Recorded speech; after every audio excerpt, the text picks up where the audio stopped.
Okay, so the next thing we want to talk about are functions. Again, you've met functions before, but let's just quickly recap what the definition of these things is. And a function is basically a rule that takes elements out of one set and associates each element with a particular element in the second set, B. Okay, so let's just draw a little picture to illustrate what's going on here. Here's my set A, which, as you know, is called the domain. And our function is a rule that takes each element in our domain, so we'll call that x, and maps it to an element f of x in this set B.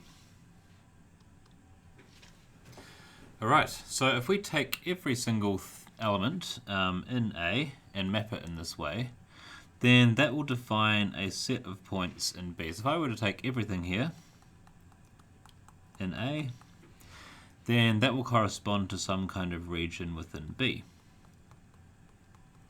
It may not be the entirety of B itself, it may just be a subset of it, but that's what it is. And so this set here is called the range of F, which we can write as F of A if we like. Okay, and so I would also note, just practicing our set notation, that F of A is a subset of B. Alright, so we're not going to say too much more about functions because for the time being it's old hat, but I'll just single out one particular one for special treatment, and that is the absolute value function.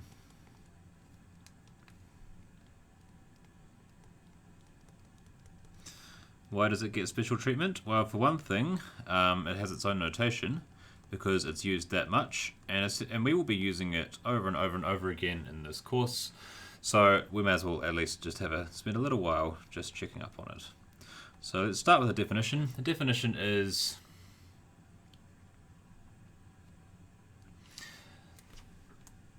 two different branches depending on whether x is positive or negative.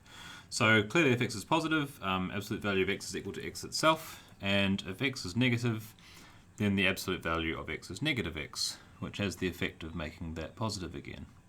So if we were to draw a graph of this, for x along here, then the absolute value of x looks like this. So the effect of the absolute value function is essentially just to remove the sign. Okay, so let's just point out a few maybe fairly obvious properties of the absolute value function. I'm not going to bother to prove them, but it is relatively straightforward to do so. So first one is that for any real number x, the absolute value of x is greater than or equal to 0, and if it is equal to 0, then x must be 0. Okay, that's obvious just by looking at the picture. Number 2, if the absolute value of x is equal to a, which is positive, then either x equals negative a or x equals a. Okay, often we'll end up with an expression of the form absolute value of something equals something else in the middle of producing a proof. And at that point in time, we usually have to break it into two pieces, a negative and a positive branch. And while in this particular context here, it seems like an incredibly obvious thing to say, it's not always quite so obvious when you're actually working with it mechanically. So it's worth just noting these properties are things that we will probably mechanically apply a number of times. Similarly, if we have two things being equal in absolute value, then either x equals y or x equals negative y. Alright, so to add to this list, we also have these properties of the absolute value function under addition and multiplication. So we'll also add to this list this one here, if you take the absolute value of a product, then quite clearly you're going to get the product of the absolute values. To verify this, just look at the different cases when A and B are negative and positive. And number 5, which is a special one called the triangle inequality.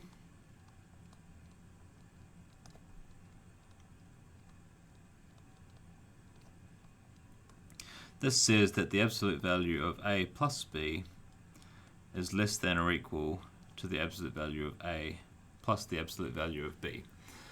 Now this is an inequality that holds in a much more general setting than just absolute values of real numbers. It actually holds in any vector space where there's a norm, of which the real numbers is one. So it doesn't really make quite so much sense in terms of the name for this space here, because we can't be drawing triangles on the number line. But if we were to pretend that we were drawing triangles, then we can sort of understand this, why it's called the triangle inequality, by writing our absolute value in the following way. So the absolute if I were to write the absolute value of A minus B, then that equals, so this is like kind of an aside here, that is equal to the absolute value of A minus C plus C minus B. I've just inserted a C in, okay, which in turn is less than or equal to, by the triangle inequality, splitting it into two pieces, absolute value of A minus C plus the absolute value of C minus B. Now, the absolute value of A minus B, that just is the distance between A and B. You can think of it as the distance on the number line between A and B. So this says that distance from A to B is less than sum of distances from A to C and B to C. Okay, and maybe that becomes even clearer if we were to sketch that in a sort of pseudo picture. Again, we're not actually in 3 dimensions, in 2 dimensions, it doesn't make any sense really, but distance from A to B has got to be less than the sum of the other two sides of a triangle. So just saying that one side of a triangle cannot be longer than the sum of the other two sides, which is why it's called the triangle inequality. Okay, so again, we've probably done quite a lot with absolute values before, but what we're going to do now is just a little exercise with them, and we're going to look at a problem that you probably already know the answer to, but we're going to try and solve it by working very mechanically with the definition. Okay, so we're going to look at the statement, what is it? As the absolute value of x minus a is less than r. Okay, where a is a real number and r is a real positive number. And we want to see if we can define the set of x values that satisfies this inequality. Now you've probably seen an expression like this before, and you probably know the answer already, that it's the values within R of A. But let's see if we could produce that result by proceeding as a computer would proceed, which is to mechanically apply the definition and then put it all together. Okay, so we've got an absolute value function here, which is going to take on two different values depending on whether its argument is positive or negative. So either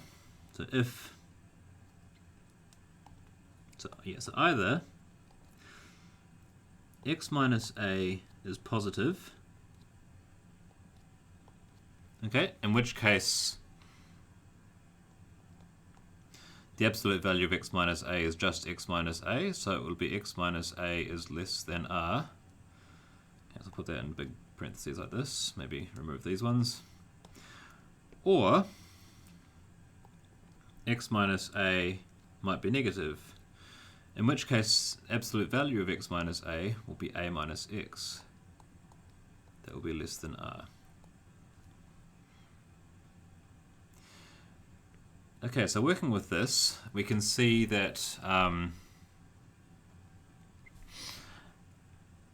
the first one here, if we just put a circle around that or line on it to highlight what we're working on, if x minus a is greater than 0, that means x is greater than a.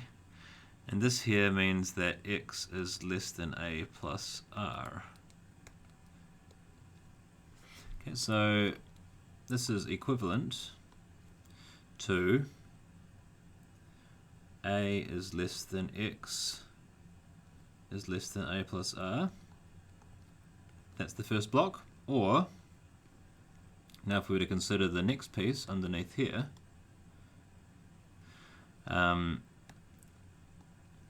we have this one would be x is less than a, and this one would be x is greater than a minus r. So just writing that in a more sensible order gives us a minus r is less than x is less than 0. Less than a, sorry. At this point in time, we notice that we've forgotten our less than or equals sign, because one of those cases includes an equal sign, so just duck back to the definition. We can see if x is greater than or equal to 0, so that should be amended to a greater than or equal sign here, and likewise it should be applied to this piece here and to this piece here. So putting those together, this expression here is simply equivalent to x being between a minus r and a plus r, because you can see that everything in between those is taken into account, which is equivalent to a minus r is less than x is less than a plus r. The set of points within r, or distance r if you like, r of a. Okay, so that's our discussion on absolute values.